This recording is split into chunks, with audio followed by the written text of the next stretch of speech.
Good morning everybody. जैसे कि हम लोग पहले क्लास में पढ़े थे कि डायमेंशनिंग की पद्धतियां, सिस्टम ऑफ डायमेंशन, मतलब डायमेंशन हम किस किस तरीके से दर्शा सकते हैं। तो उसमें से हम लोग 3 पद्धतियां पढ़ चुके थे। अब नेक्स्ट आते हैं हम लोग चौथा नंबर पे, वो है समानांतर पद्धति, मतलब पैरेलल सिस्टम। तो हम पैरेलल सिस्टम से डायमेंशन को किस प्रकार से हम ऑब्जेक्ट में दर्शाएंगे, आज हम लोग को ये जानना है। तो देखिए यहाँ पे एक चित्र दिया हुआ है, तो इसमें आपको क्या करना है कि ये देखिए, इसमें नाम से ही आपको डिफिनेशन पता चलता है। क्या बोल रहा है कि समानांतर पद्धति, मतलब समानांतर मतलब एक दूसरे के आमने सामने। तो जितना भी डायमेंशन इसमें दर्शाएंगे हम, वो क्या होगा, एक दूसरे के आमने सामने दर्शाएंगे। और इसमें क्या होता है कि ये एक उद्गम स्थल से लेकर स्टार्ट होती है, मतलब उद्गम स्थल से मतलब होता है कि स्टार्टिंग पॉइंट, एक पॉइंट को आपको क्या करना है, स्टार्टिंग मानना है और उसी पॉइंट से सारे डायमेंशन लाइन को खींचना है और डायमेंशन को दर्शाना है। तो दर्शाना कैसे है, एक दूसरे के आमने सामने। जैसे कि आप देख सकते हैं इस फिगर पे, देखिए यहाँ पे ऑब्जेक्ट एक बनाया हुआ है और इस ऑब्जेक्ट में हम डायमेंशन को दर्शाए हैं। तो ये जो डायमेंशन है आपका, बिल्कुल क्या करना है, इसके आमने सामने, जितना भी डायमेंशन है इसके आमने सामने आपको दर्शाना है। ये देखिए, इस प्रकार से हम क्या कर सकते हैं, इसको समानांतर पद्धति में डायमेंशन को दर्शा सकते हैं। ये देखिए यहाँ पे आपका फिगर बना हुआ है, डायमेंशन लाइन भी खींचा हुआ है, एक्सटेंशन लाइन भी खींचा हुआ है और डायमेंशन लाइन में क्या किया है, डायमेंशन को दर्शाया गया है।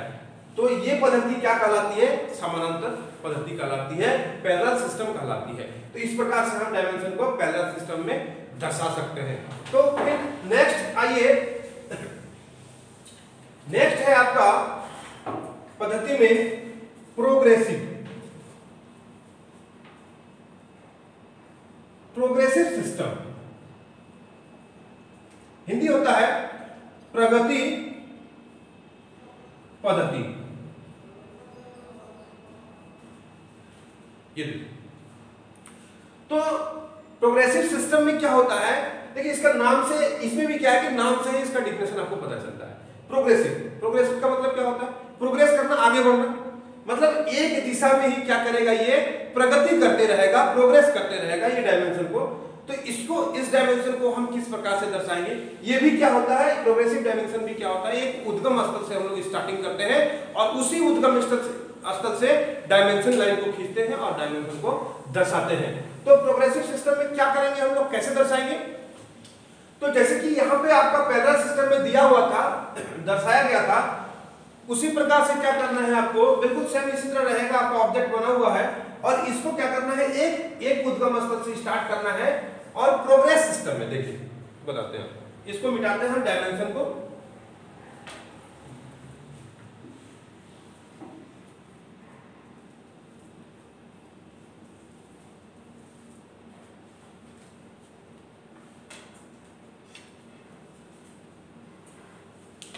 एक पॉइंट से हम स्टार्ट करेंगे। देखिए ये हो गया मेरा उद्गम स्थल, स्टार्टिंग पॉइंट, और इसी पॉइंट से हम क्या करेंगे, जितनी भी यहाँ पे डायमेंशन है दिया हुआ, उस डायमेंशन को इसी लाइन से हम डायमेंशनिंग लाइन के द्वारा दर्शाएंगे और दिखाएंगे। तो देखिए क्या करना है,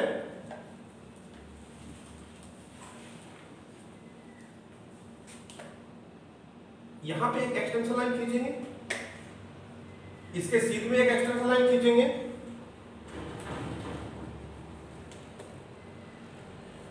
इसके सीध में एक्सटेंशन लाइन खींचेंगे और इसके सीध में भी एक एक्सटेंशन लाइन खींचेंगे, इस तरह से, ठीक है। अब क्या करना है, इसके स्टार्टिंग पॉइंट से आपको स्टार्ट करना है। देखिए यहाँ पे, यहां से जैसे हम स्टार्ट करते हैं इसको, ये मेरा स्टार्टिंग पॉइंट हो गया और यहां से हम डायमेंशन लाइन को इस तरह से खींच दिए, ठीक है।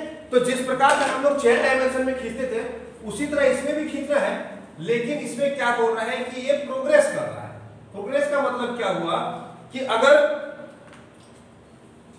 ये हो गया स्टार्टिंग पॉइंट, उद्गम स्थल मान लेते हैं इसको, और इसमें एक चीज क्या है कि डायमेंशन लाइन जो दिया हुआ है, एक्सटेंशन लाइन, डायमेंशन लाइन के बीच में जो एक्सटेंशन लाइन दिया हुआ है, तो डायमेंशन को क्या करना है, उसी एक्सटेंशन लाइन के ऊपर में दर्शाना है। देखिए कैसे, मान लेते हैं कि अगर ये 10 है तो यहाँ पे 10 आपको दर्शाना है, ठीक है, एक्सटेंशन लाइन के ऊपर में दर्शाना है।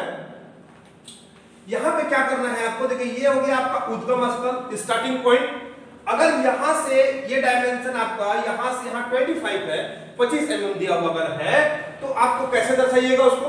तो प्रगति सिस्टम, आपको बताया अभी प्रोग्रेसिव सिस्टम, प्रगति पद्धति। तो मतलब प्रोग्रेस करना है, आपको बढ़ाना है। यहां से डायमेंशन लाइन इस प्रकार से एरो हेड मार्क देंगे, मतलब उधर जा रहा है, उधर बढ़ रहा है।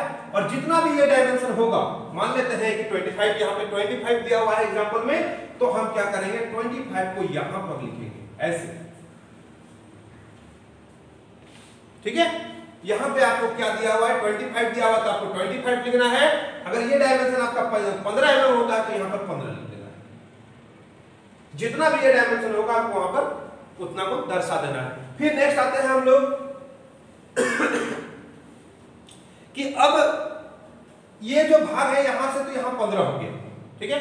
लेकिन अब यहां से यहां कितना है, तो मान लेते हैं कि ये कितना है 10 है। अगर मान लेते हैं ये 10 है, इसको मान लिया 10 mm दिया हुआ है, तो यहां पर हम कितना लिखेंगे?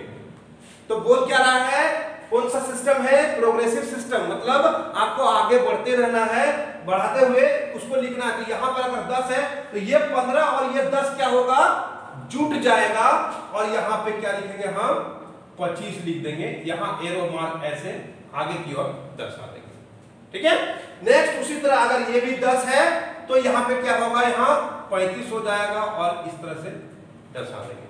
फिर अगर 10 है यहां पर मान लेते हैं, तो 35 और 10 कितना हो गया, 45 हो गया, यहां पे 45 लिखेंगे। फिर अगर ये भी 10 है या 15 है, मान लेते हैं ये 15 है, डायमेंशन इसका 15 दिया हुआ है, तो यहां से यहां क्या करेंगे, इस तरह से एरो हेड देंगे और यहां पर कितना दर्शा देंगे 60 है, इस तरह से, ठीक है। तो ये हो गया प्रोग्रेसिव सिस्टम, प्रगति पद्धति। इस तरह से आप इसको दर्शा सकते हैं, लेकिन इसको आपको नहीं लिखना है। कॉपी चेक करने वाला आपको ये डायमेंशन देखकर समझ जाएगा कि ये कौन सा सिस्टम में डायमेंशन को दर्शाया है। तो इस प्रकार से और भी 2-4 पद्धतियां हैं जिसका कि हम लोग नाम लिख देते हैं। और ये देखिए एक दिया हुआ है, 6ठा नंबर में दिया है को ऑर्डिनेट पद्धति।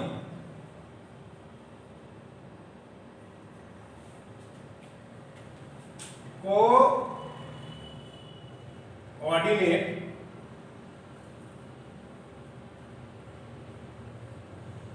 पद्धति,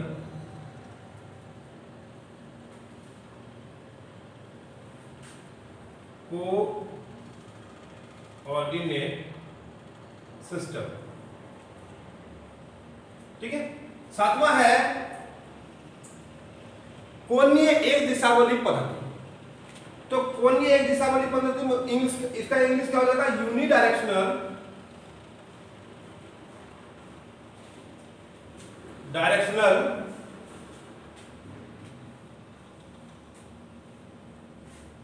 यहां आगे हो जाएगा एंगुलर, क्योंकि कोणीय बोल रहा है, एंगुलर 7वां नंबर है ये, angular unidirectional dimensioning system.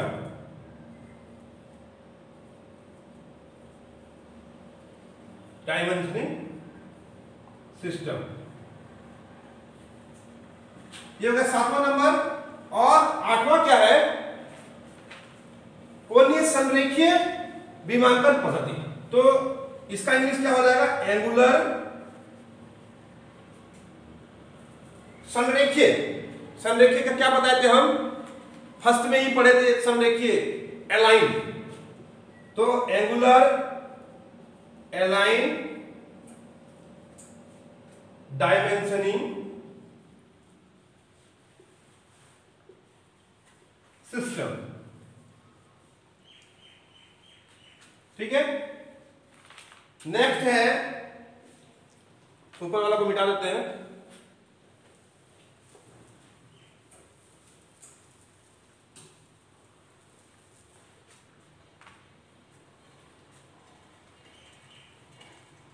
Functional dimension.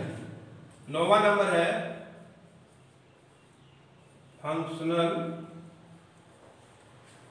Dimensioning system, कार्यकारी विमांकन पद्धति। ठीक है। 10वां है नॉन फंक्शनल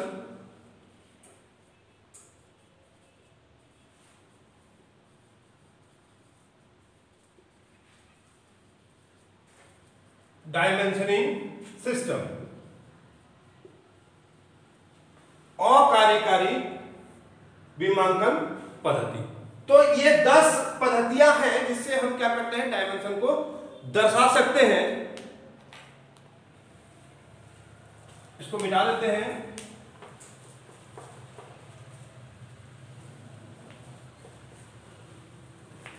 तो देखिए अब ये क्या है कि ये तो हम लोग सिस्टम जान गए कि डायमेंशन का कौन कौन सा सिस्टम होता है।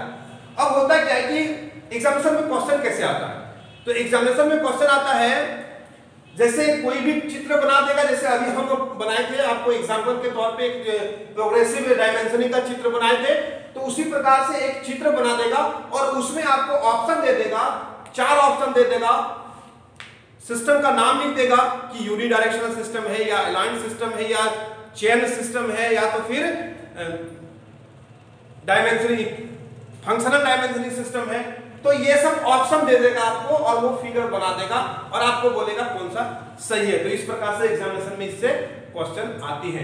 इसके बाद नेक्स्ट क्लास में हम लोग जानेंगे कि बहुत सारे ऐसी भी ड्राइंग होती है जिसके बारे में हम लोग जानते हैं, जैसे में डायमीटर हुआ, रेडियस हुआ, हॉल हुआ, लेकिन उसका डायमेंशन को हम दर्शाने नहीं जानते हैं। बनाने तो जानते हैं, रेडियस हम बनाते हैं या तो फिर राउंड बनाते हैं या तो फिर हॉल कहीं ड्रिल हॉल करते हैं, तो उसको तो हम दर्शाते हैं, आप उसको ड्रिल तो कर देते हैं, लेकिन जब ड्राइंग बनाते हैं तो ड्राइंग में भी हम क्या करते हैं, कंपास से ऐसे घुमा देते हैं और राउंड कर देते हैं, लेकिन इस राउंड का डायमेंशन को हम कैसे लिखेंगे ये नहीं जानते हैं। तो नेक्स्ट क्लास में हम लोग क्या करेंगे, इसके बारे में जानेंगे। आज के लिए इतना ही, धन्यवाद।